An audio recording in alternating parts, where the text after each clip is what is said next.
As my spacecraft entered the atmosphere of Earth, I felt a mixture of both excitement and dread. My people had always known of the humans, but I was the first of my own kind to travel here. Knowing that my journey would be remembered by generations to come, I was prepared for either success or failure. The legend of my name, Jericho, had already spread quickly across my own world, leaving me with a legacy of being courageous in my exploration. As I approached the planet Earth for the first time, I could see it in all its wondrous beauty: vast oceans, giant glaciers, and snow-covered mountain peaks. The shadow of the night spread across its surface like a blanket as the stars twinkled in the sky above. I had never seen anything like it before, so alive and so full of potential. As I descended into the atmosphere of Earth, I was taken aback by the strangeness of this new world. Everywhere I looked was something new and unfamiliar. Numerous lakes and rivers filled with creatures that sparkled in the sun. Lush forests filled with trees that reached for the clouds, and sprawling deserts that stretched for miles across its surface. Everywhere I looked were humans, small and fragile but moving with purpose amidst these infinite oddities. Their physical forms were unlike those of my own kind.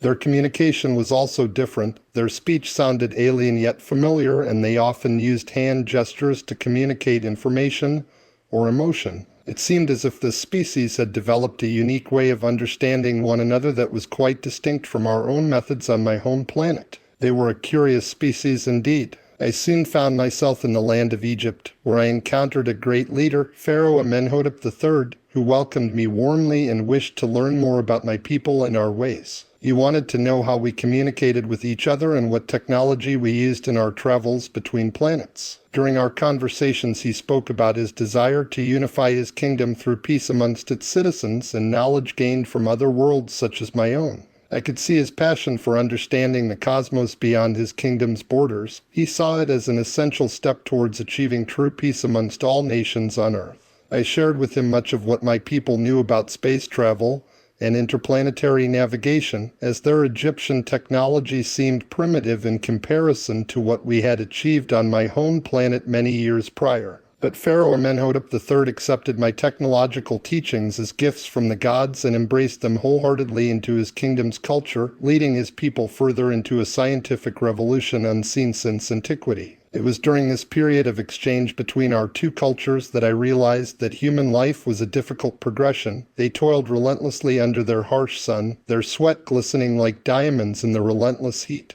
Their language, a symphony of unusual sounds and dialects, was a puzzle that I yearned to decipher. In the distance, I beheld a monumental task, the construction of a new giant pyramid among the few smaller ones that they had already built. This was indeed a colossal structure that defied the laws of gravity, reaching for the heavens like an earthly titan. This pyramid, a testament to human ingenuity and determination, stood before me like an ancient mountain. Each colossal stone, hewn from the earth's bosom, was a boulder in its own right. The humans, despite their diminutive stature, had harnessed the raw power of the elements to construct this monument to their heavens. Their labor was ceaseless, their sweat and toil a testament to their unwavering dedication. They moved massive stones with a precision that defied explanation. After all, the humans were small and delicate beings. They looked fragile to the eyes, but were built like the strongest of beasts. Their skin was pale and olivaceous, their hair was dark brown like the soil or black like night.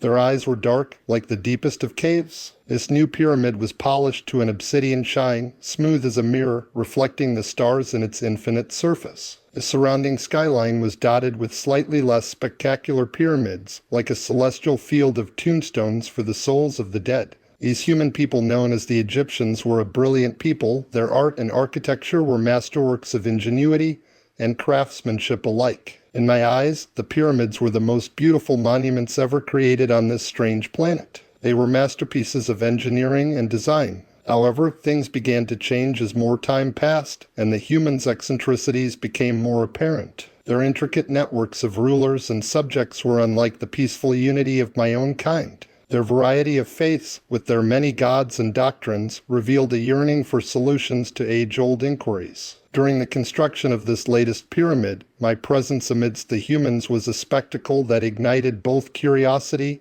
and fear in equal measure. My appearance set me apart from the humans. To them, I was a celestial enigma, a being from the stars who had descended to their world. Their reactions were varied, a blend of awe, reverence, and trepidation. Some believed me to be a deity, a cosmic messenger sent to guide them in their monumental endeavor. Others, plagued by fear and superstition, whispered tales of an extraterrestrial invader. My interactions with the humans were characterized by a profound curiosity and a desire for understanding. I communicated with them in a language that transcended words. I weaved tales of distant galaxies and cosmic wonders. I sought to bridge the gap between our species, to offer a glimpse into the tapestry of the universe that bound us all. In me, the humans found a catalyst for their own cosmic aspirations. My presence became a source of inspiration, a reminder that the universe held secrets waiting to be unveiled. Together, we toiled under the scorching sun, building a monument that would stand as a testament to our shared journey through the cosmos. As we toiled side by side, a bond forged in the crucible of labor and understanding began to take shape.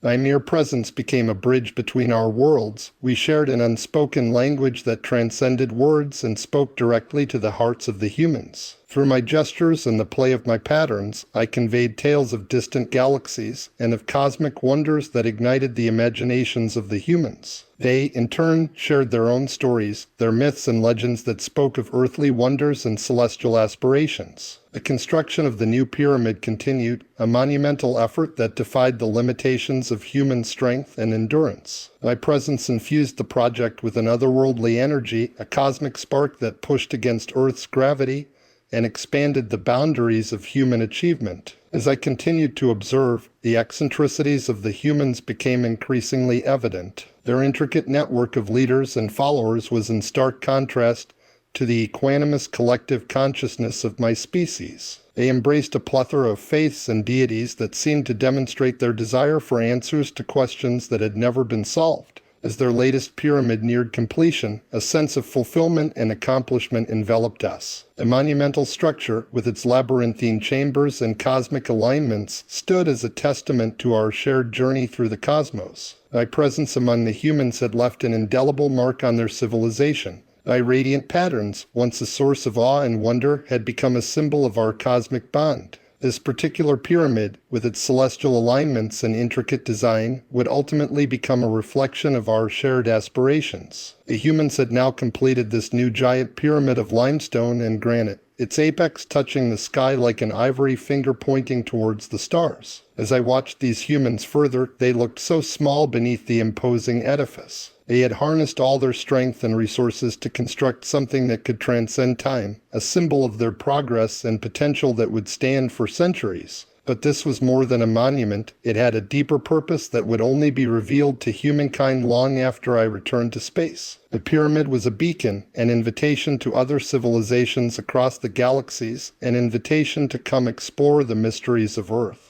Their latest pyramid's celestial alignment would eventually become a signpost for my fellow alien travelers, an invitation to explore Earth and understand the mysteries surrounding it. It also serves as a bridge between the knowledge of my species and that of other, even more distant travelers. Although unknown to humans at the time of building, the intricate design of the pyramid would serve as a cosmic map, guiding interstellar explorers to this blue jewel in the vastness of space. And so it was that I departed from Earth, leaving behind not only the pyramids but also something far more precious, my connection with the humans whose lives had been touched by my presence. As I left them, they looked to the sky in awe, for they knew that I had come from beyond their comprehension and understanding. They also knew that one day they would search for me among the stars, hoping to find answers to questions that had never been solved on Earth. Until then, they would cling to their memories of our brief encounter as they gazed upon the majestic monument that we had constructed together. The clanking and grinding of mechanical parts echoed through the chamber as lubricant coursed through its veins. My fleet roared through space in a vast armada of metallic vessels, our destination a tiny pale blue dot called Earth. As we drew closer to the planet, I could see the oceans glimmering in shades of blue and green, lovely beneath their bright star. Our spaceships broke through the atmosphere, providing an impressive backdrop for the unexpected inhabitants of this planet. The fleet of ships, with their colorful sails that caught every last bit of wind and glimmered in the light like a giant rainbow, was led by my flagship, the Celestial Voyager. a majestic ship with awe-inspiring sails. It took us many years to journey to this faraway land. Each of our ships was a miracle of cosmic engineering. The peaceful and elegant silhouettes of the ships could be seen on the horizon for weeks before they arrived on Earth. We had braved an unimaginable journey, leaving the confines of our home galaxy in pursuit of knowledge and connection with other life forms. Generations before us had declared this mission to be a noble endeavor, full of rewards and potential for a greater understanding of our place within the universe. But now, here we were, finally arriving at our long-sought destination, the planet Earth, and I couldn't help but worry what unknown dangers and conflicts might await us. As our ships emerged from outer space, I saw Earth from up close for the very first time. Its continents were stretched out like pieces in a puzzle, and its oceans glistened like jewels. I was mesmerized by how beautiful it looked, the vivid blues of its seas against the lush greens of its landmasses. But I didn't forget why we had come, the mission that brought us here. In the company of my fellow crew members, I stood on the command deck of this celestial voyager. Each of us peered through one of the transparent domes that arched above us. Our view extended far into space and close up to Earth. The chatter of my diverse crew filled the air, for they, like me, were eager to understand the peculiarities of this new world. Our crew consisted of members from dozens of different worlds across our galaxy, each with his or her own area of expertise. The scientists monitored the black hole at the center of our journey, while the engineers operated the ship's systems. Experienced historians kept copious records in order to provide a better understanding of the universe around us. Diplomats handled any necessary negotiations with alien species.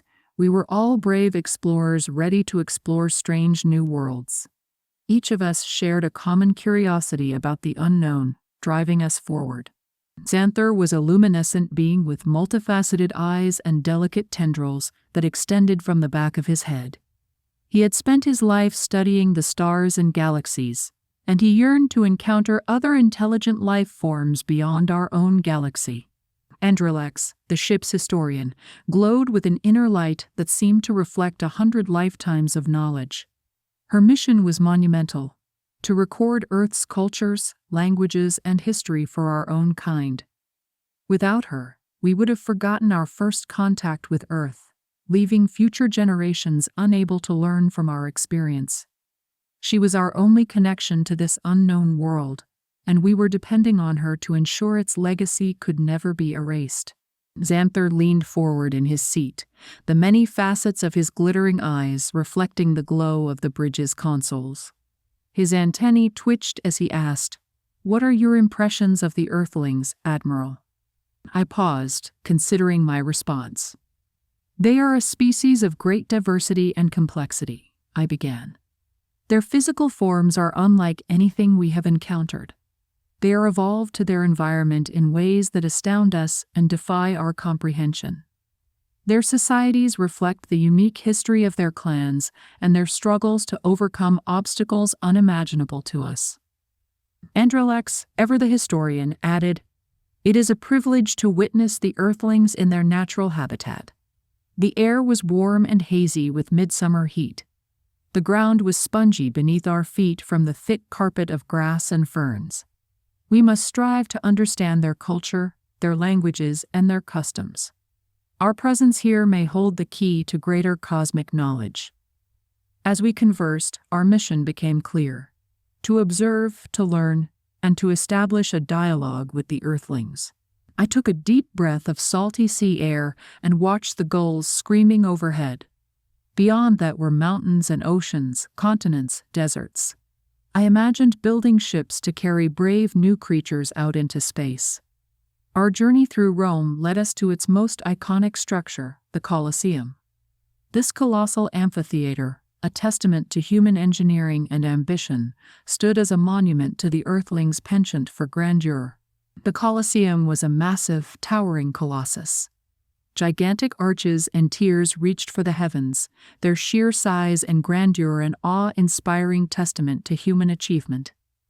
The structure itself seemed to defy the laws of gravity, its massive stones brought together by master craftsmen who had shaped stone and mortar into a stable whole. As we entered its labyrinthine chambers, the atmosphere was electric. People from all corners of the earth, regardless of class or station, had come to witness the grand spectacle of gladiatorial combat. The Colosseum was abuzz with an electric current as cheers and jeers filled the air, bouncing off the walls like thunder echoing in a canyon. My crew and I watched from a vantage point high above the arena, our alien senses attuned to the spectacle below. The Earthlings' reactions were a vivid tableau of emotions. Some cheered with fervor, while others averted their eyes in distress. The gladiators, their forms adorned in gleaming armor and weapons, engaged in a dance of combat that spoke to the primal instincts of the human race. As the sun cast long shadows over the Colosseum, I couldn't help but contemplate the Earthlings' capacity for both cruelty and heroism. Their civilization, with its grandeur and complexities, was a cosmic enigma that begged to be unraveled. It was during our exploration of Rome that we encountered our first Earthling who would shape our understanding of this world. A scholar named Lucius, with a keen intellect and a thirst for knowledge, approached us with curiosity in his eyes. Lucius stared at me, his eyes filled with curiosity and confusion. "You are not from around here," he said, in a tone that was both awed and wary. "What is your purpose in coming to this place?" I could feel my heartbeat racing as I tried to come up with an answer that would satisfy him.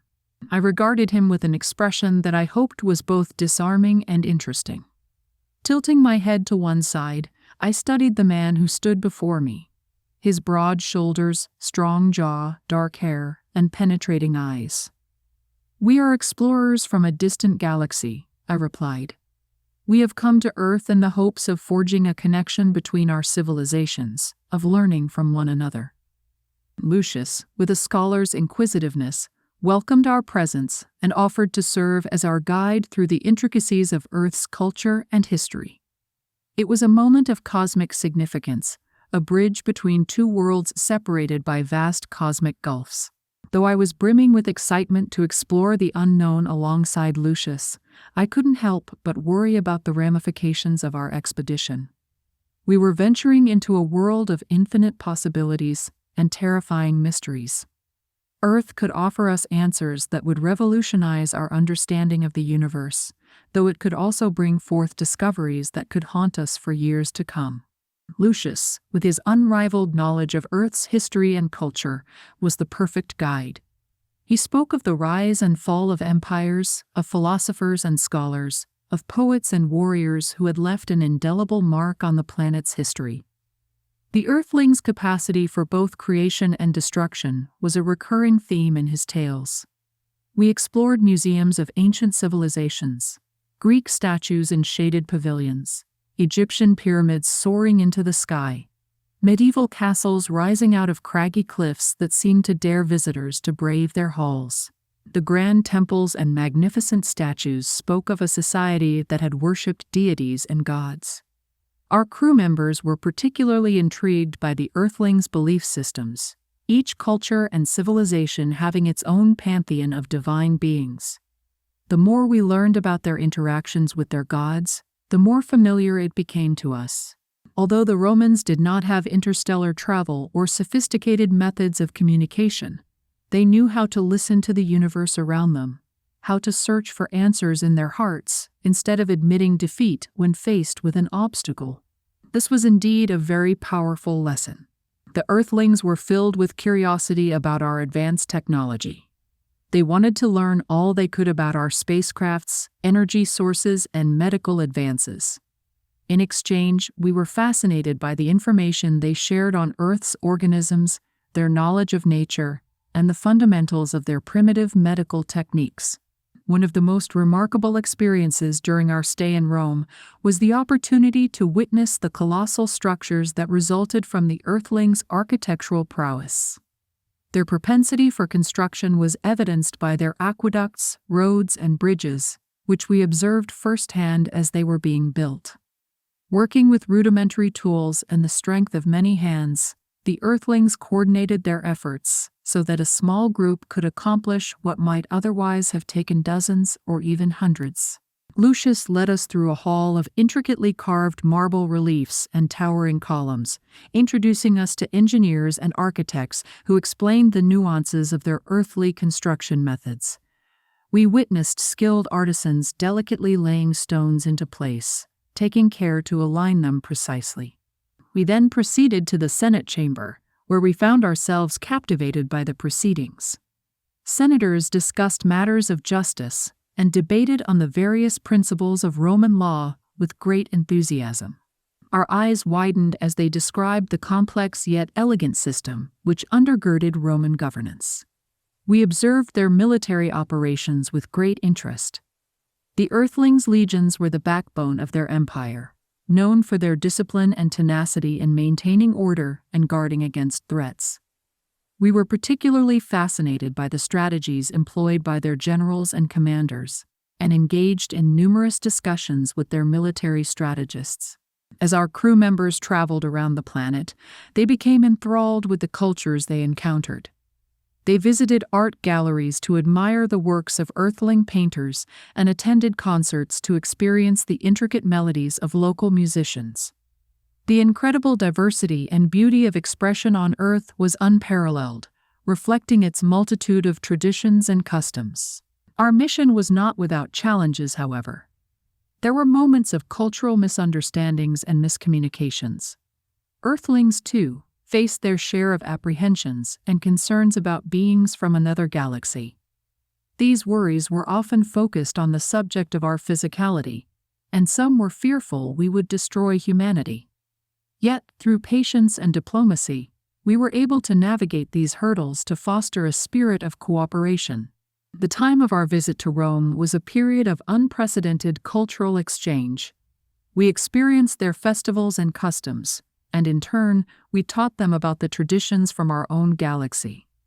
Little did humans know it then, but Roman wines became famous throughout the universe. European cities were reconstructed on faraway planets based on ancient models. Even in space stations, holograms of the Romans' classical sculptures moved through the passageways. Androlex diligently documented our experiences, capturing the essence of our journey as we spent day after day lost in written records and artistic depictions. In her spare time, she sketched uncannily accurate representations of the planet's inhabitants, their homes and habits and relationships. She strove to record everything about the people she'd met, from skin tones and mannerisms to various cultural practices. Her mission was to present a detailed picture of humanity to other worlds, a testament to the power of knowledge and cooperation in the vast cosmos. The longer we stayed on Earth, the more I felt the divide between our two civilizations. Our technology had been embraced by some of Earth's people, and had helped to push their advancements forward. But there were still those who remained skeptical of our presence, unwilling to accept us as friends and allies. The insights we had gained into human nature provided clarity, but also left us feeling uncertain about our place in this new world.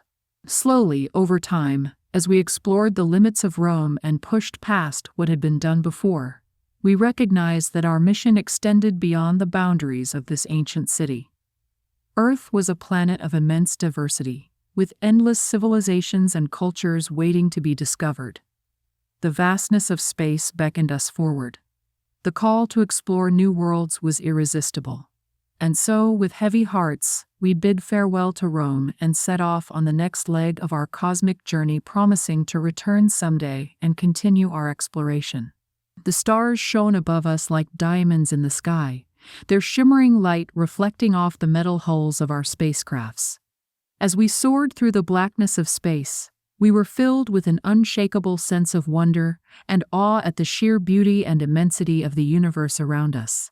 Our next destination would be the Andromeda Galaxy M31, which had been home to primitive civilizations eons ago.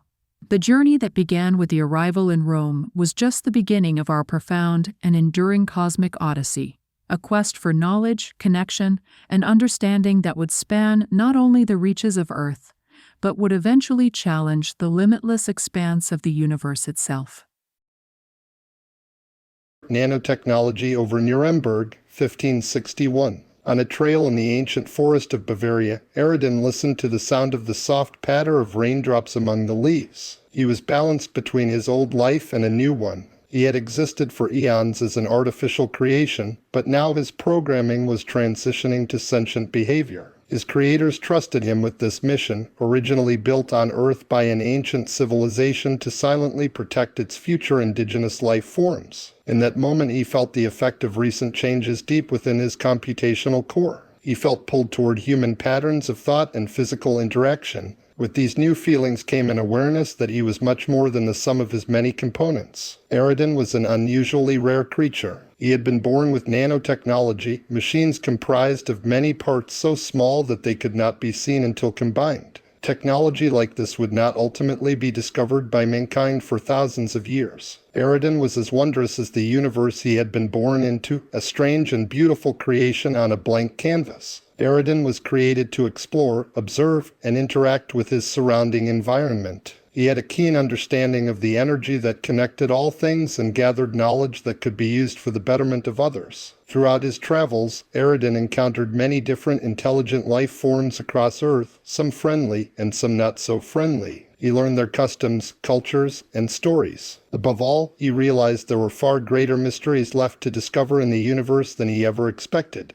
Though Aridin's mission was highly focused on discovering new knowledge about all of the inhabitants of Earth, he found himself drawn more and more to learning about humanity and its place in the grand scheme of things. He developed relationships with individual people from different nations who were curious about his abilities and looked upon him with fascination. Aridin had witnessed firsthand the potential for technology to transform a society toward a better future, and mankind's technological prowess had now grown exponentially since his own conception eons earlier, during the dawn of antiquity. This insight further inspired Aridin to use his great intellect for good by helping those who couldn't help themselves. Though still firmly rooted in his primary mission of protection, this new sense of purpose filled him with newfound determination every day. From Aridin's perspective, the Earthlings were truly a remarkable species. He had never seen anything like their unique forms before, each so different than the other, but equally beautiful in their own right. Their skin tones ran the gamut from porcelain to obsidian, and their clothing and hairstyles could be as intricate as celestial constellations. Yet for all of their diverse features, there remained a clear divide within society that could not be ignored. The structure of their civilizations was undeniably imbalanced, with monarchs who were typically old rich white men ruling over citizens instead of practicing egalitarianism. Despite this underlying inequality, Aridin couldn't help but to admire the many layers of their languages and cultures. As Aridin watched the Earthlings go about their daily lives, he couldn't help but make comparisons between mankind and the culture that long ago created him. Aridin was driven by an insatiable curiosity about Earth's unique inhabitants of both past and present. He sought to document every aspect of Earth's civilizations for the annals of history. Their insights and perspectives enriched his understanding both of the Earthlings and the world they inhabited. While Aridin had purposefully kept himself secret from all but a few select members of mankind for many centuries, in the year 1561, the Earthly Symphony would find its next movement, and Aridin was indeed its conductor. He found himself hovering high above the city of Nuremberg, perched on the precipice of another momentous occasion. As a technobiota, he resulted from the merging of biology and microscopic machinery, a being that straddled the realms of the organic and the artificial. His creators were masters of nanotechnology, who long ago understood how the dance of particles allowed the manipulation of the very fabric formerly considered to be reality. The deployment of nanotechnology over Nuremberg in 1561 marked a pivotal moment, a cosmic event that would forever alter the course of Earth's history. Aridin stood upon an aerial platform, a construct of crystalline materials that defied earthly engineering. This nanobot, a celestial artisan, began his descent from the skies, his metallic form shimmering like liquid silver. The contemporary Earthlings, from their vantage point below, were thrust into a state of bewilderment. Their reactions were a mosaic of fear, awe, and wonder. Some knelt in prayer, believing Aridin to be a divine phenomenon, while others fled in panic and sought refuge from celestial invasion. From Aridin's vantage point high above, he watched as his nanobot technology began to develop at an exponential rate. He created intricate patterns in the sky, a cosmic tapestry to defy human comprehension. The Earthlings gazed upward with a mixture of awe and trepidation, their eyes reflecting the constellations of their own aspirations. To them, he was a being not of this world, a cosmic enigma that challenged their understanding of the universe. He couldn't help but feel a sense of kinship with these Earthlings, for he too was an explorer of the unknown, a traveler through space and time in some ways. But as Aridin continued to gaze down upon the people of Nuremberg, eventually under a cloak of invisibility, he could not help but feel a sense of sadness and regret. After all, his mission was to protect the planet and its inhabitants from danger, yet he had repeatedly, over the centuries prior, witnessed humanity's attempts to use technology and intellect in order to destroy each other and their own home planet. He watched repeatedly as the most powerful of Earthlings began using any and all new technology for their own ends, weaponizing it in order to create new means of their own destruction.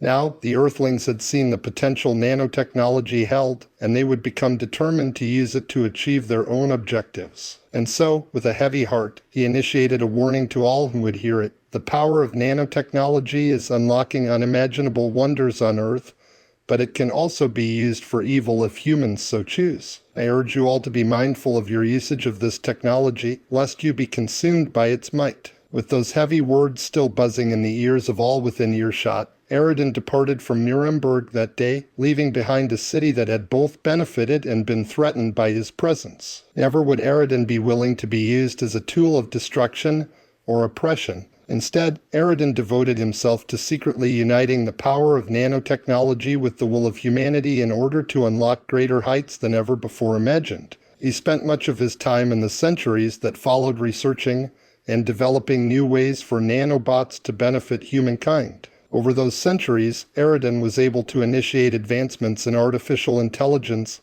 and machine learning and various other new technologies that would vastly improve the lives of everyday Earthlings. Nanobot systems were able to covertly provide humankind with ideas leading towards the automation of laborious tasks such as farming and manufacturing. And nanotech devices secretly provided numerous other ideas to science that would eventually lead humans towards many medical treatments for those suffering from previously untreatable illnesses. In his latest contributions to humankind, Aridin worked to covertly introduce quantum computing and artificial intelligence to leading scientists. He chose to advance mankind in ways that would allow them to take the credit for their own advancements. He adopted this methodology for many reasons, but primarily because mankind's ego appeared to act as a type of fuel towards their progress. Simply put, mankind seemed to put greater effort into ideas that appeared at face value to be their own. The steps taken by Aridin over the last millennia have already begun to revolutionize life on Earth, but it is only through continued collaboration between man and machine that we can truly unlock the potential of both mankind and technology. When mankind is ready, it is expected that Aridin will once again unveil himself, so stay tuned. Saxony, Germany, 1665. In the year 1665, amidst the quaint landscape of Saxony, a celestial enigma unfolded, an event that would forever alter the earthly realm and the cosmic mysteries that surround it. I, known as Silithar, was among the first of my own species to visit another planet. This planet is known in human language as Earth, although others of my species refer to it as life-inhabited world number 2338. The Earthlings, in their absurd-looking attire and endearing customs, were oblivious to the cosmic event about to befall them. From the vantage point of our own species, they appeared both intriguingly peculiar and touchingly authentic, a species whose existence was illuminated by the wonders of their primitive terrestrial life. During the day, the Earthlings walked through the streets of Saxony, clad in suits and dressed in skirts. They navigated around meandering riverbanks and between towering city buildings. The Earthlings' heads were down as they navigated through the crowd, looking up every once in a while to get their bearings. The Earthlings' existence was marked by mundane activities like shopping and visiting friends at various trinket shops. To our alien eyes, they seemed unaware of the circumference of their own single world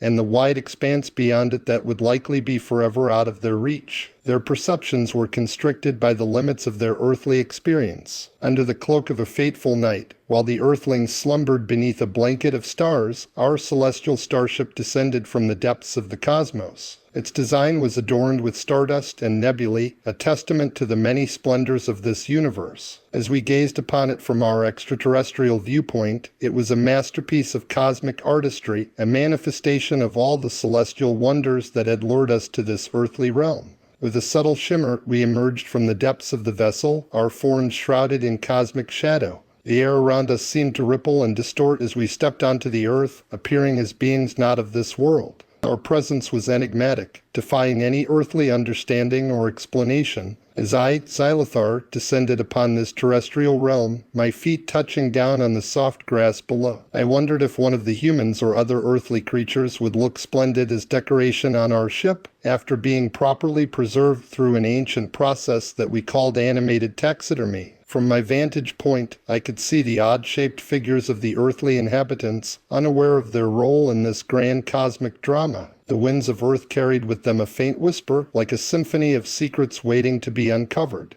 And so I watched and observed, bearing witness to the intricacies of these beings who were caught up in something much larger than themselves. My celestial craft, selected for its cosmic significance, served as a conduit between the terrestrial and the celestial, a testament to the enduring allure that bound our species to the mysteries of the universe. As my celestial vessel hung suspended in the night sky, I communicated with the earthlings through the language of cosmic resonance. Their earthly minds, still in the early stages of their evolutionary process, were ill-prepared to comprehend the intricacies of the cosmos. The humans perceived my words as ethereal whispers, a cryptic discourse that transcended their meager terrestrial understanding. As the celestial event over Saxony unfurled, it revealed the cosmic secrets hidden beyond the earthly heavens. From our perspective, it was a moment of cosmic connection, a revelation of celestial wonders that had beckoned us to this terrestrial domain. Then as the night sky darkened, our sleek spacecraft lifted off the ground and soared into the endless expanse of space. The earthlings, their hearts still racing with excitement, watched in amazement as the ship disappeared into the twinkling stars above. They were left in awe of the otherworldly encounter they had just witnessed. It is worth noting that, perhaps in the perceptions of humankind, the Saxony incident would stand as a celestial paradox, an earthly event that transcended its terrestrial origins to become a symbol of cosmic fascination.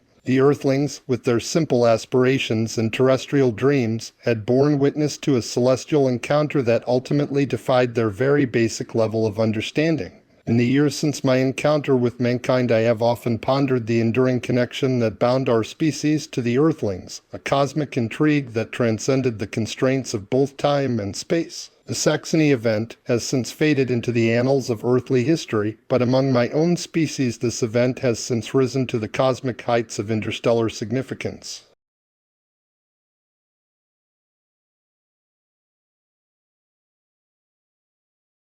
France, 1681. In the year 1681, my cosmic journey led me to the heart of France, a mystical land steeped in centuries of romance, history, and intrigue. Earth stretched out before me like a vibrant tapestry, woven with threads of diverse cultures and traditions. As an ethereal voyager from the far reaches of the cosmos, I descended upon this ancient realm, eager to bear witness to a world that would leave its indelible mark on the pages of history. My senses were greeted by a symphony of scents, sights, and sounds as I stepped onto this foreign soil, a world brimming with both wonder and mystery. I floated down to the ground and assumed a terrestrial form. My feet sank into the dirt, pulled by gravity. With each step I felt the resonance of Earth's energy, a tapestry of life, a vibrant manifestation of nature and history that was woven with three-dimensional threads. The air smelled like warm bread. Ferns tickled my calves as I walked through the forest, following a loose path worn in the grass from 100,000 humans. The trees waved me along until I found myself on a cobblestone road at the edge of an ancient town on the outskirts of Paris, France. This nation, known for both its artistic fervor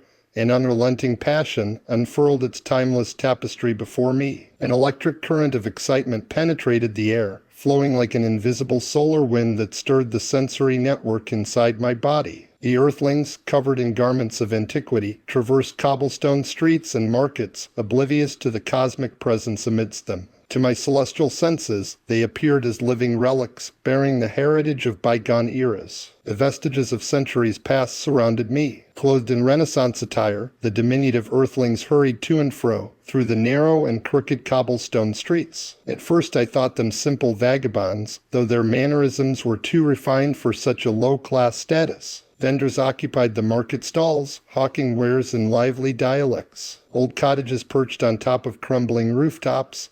Some bowed with age, while others spanned out widely. The ambience resonated with history and art, a testament to the enduring spirit of humanity. As I observed the earthlings in their mortal endeavors, my alien curiosity was piqued by the strange and captivating array of oddities they exhibited. They indulged in ancient rituals passed down through generations, conversed in archaic dialects that echoed with history, and held fast to traditions that spanned centuries. Their unwavering devotion to the past both perplexed and intrigued me, serving as a constant reminder of the mysterious and unbreakable bond between Earth and its enigmatic inhabitants. The very air seemed to vibrate with the weight of their heritage, a palpable connection to their roots and the echoes of time long gone. The denizens of France gathered in old walled gardens, quick-stepping to the rhythm of accordions and fiddles. They savored biscuit-like galettes, washed down with local wine as they sang bawdy songs of love and friendship. As twilight descended, rosy-cheeked children whirled around paper lanterns, while adults do-si-doed until dawn. Our presence elicited a profound reaction from the earthlings. They gaped in awe, some stepping back in fear,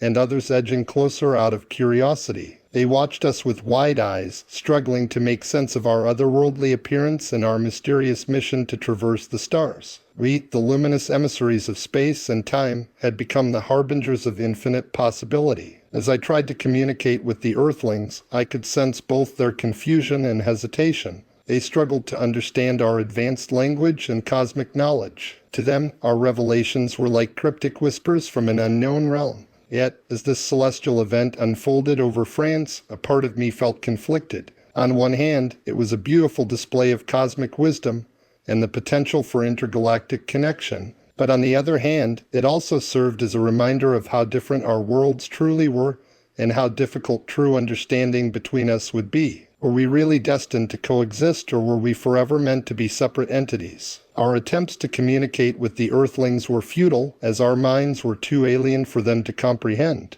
Even though we shared our vast knowledge and understanding of the universe, we could sense their fear and confusion. As we revealed the mysteries of the cosmos, we also exposed the fragility of human existence. This celestial event was a convergence of conflicting ideologies, a revelation that would forever be debated and contested in the annals of history. The aftermath of the celestial event in France was nothing short of chaotic. The earthlings were in a state of frenzy, trying to make sense of the cosmic revelations we had shared with them. Some saw it as a sign from their gods, while others feared it as an omen of impending doom. As I observed the reactions and discussions among the humans, I couldn't help but feel a twinge of sadness. Despite our efforts to bridge the gap between our worlds, it seemed that our presence had only caused more confusion and strife. The earthlings were not ready for such profound knowledge, and their limited understanding only led to more fear and uncertainty. But amidst the chaos, there were also glimmers of hope. A small group of open-minded individuals emerged, eager to learn more about us and our vast knowledge. They saw the celestial event as a chance for humanity to grow and evolve, rather than as a threat or mystery to be feared. This small group became our allies on Earth, helping us navigate through the tumultuous landscape that followed in the wake of the cosmic spectacle. Together, we worked towards finding common ground and fostering understanding between our two worlds. As time went on, more Earthlings became receptive to our presence and teachings. We shared with them the wonders of space travel, intergalactic communication, and advanced technology that could benefit both their society and ours. But as much progress as we made on this mission of peace and understanding, there were still those who opposed us. Fear and ignorance still reigned supreme in many corners of Earth's societies. There were many who saw us as invaders or threats to their way of life. Our journey through France had shown me that while there was great potential for coexistence between our two worlds, there would always be those who sought to resist change and cling to traditional beliefs. But despite these challenges, I remained hopeful for the future. Our presence on Earth had sparked something in the hearts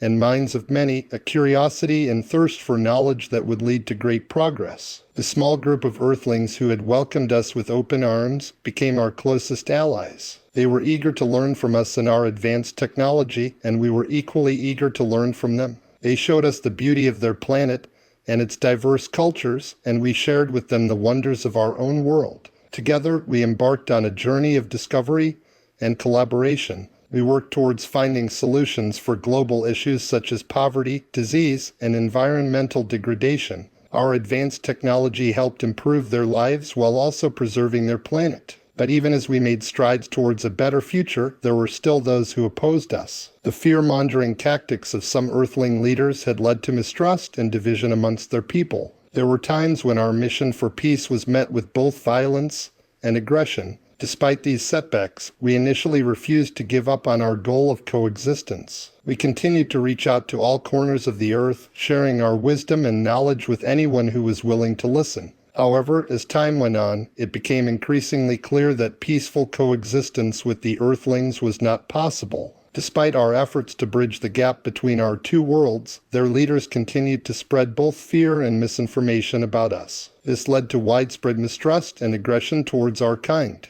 We were met with violence and hostility in many parts of the world, with some even attempting to attack our ships and settlements. It seemed that the more we tried to reach out, the more resistance we faced. It was a difficult decision, but ultimately my species decided that it was best for us to leave Earth and find a new home elsewhere. The chaotic state of the planet and its inhabitants was not something we could peacefully coexist with. I will never forget the sadness and disappointment I felt as we left Earth behind. Despite all of our efforts, it seemed that humankind was unable or unwilling to accept our presence and embrace the opportunity for progress and collaboration. But as we journeyed through space in search of a new home, I couldn't help but feel hopeful for the future. Although our time on Earth did not end as we had initially hoped, I knew that our mission for peace and understanding would continue on other planets. And so my species settled on a new one far from the turmoil and the violence of Earth. Here, we were welcomed with open arms by advanced civilizations who shared in our beliefs of both cooperation